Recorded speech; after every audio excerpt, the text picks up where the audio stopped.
Okay, yes. We are bored. We're all bored now. But has it ever occurred to you that the process that creates this boredom that we see in the world now may very well be a self-perpetuating unconscious form of brainwashing created by world totalitarian government based on money, and that all of this is much more dangerous than one can think? It's not just a question of individual survival, but that somebody who's bored is asleep, and somebody who's asleep will not say no. See, I keep meeting these people. Just a few days ago I met this man I greatly admire, a Swedish physicist, Gustav Björnström.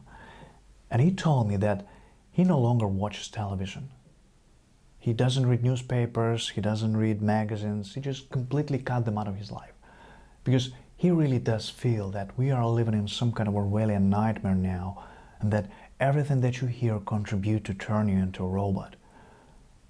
When I was at Finhorn, I met this extraordinary English tree expert who devoted his life to save trees. He just got back from Washington lobbying to save redwoods.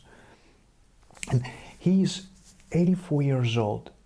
He always travels with his backpack because he never knows where he's going to be tomorrow. And when we met at Finhorn, he said, "Where are you from?" I said, "New York." And he said, "Oh, that's a very interesting place.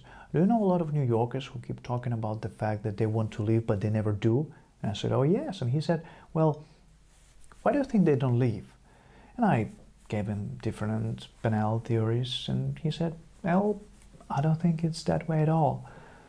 He said, "You see, I think that New York is a new model for the new concentration camp, where the camp has been built by the inmates themselves, and the inmates are the guards.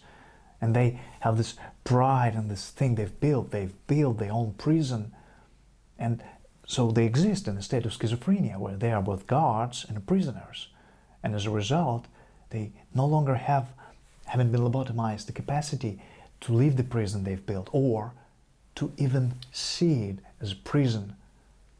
And then he went into his pocket, he took out a seed for a tree, and he said, "This is a pine tree."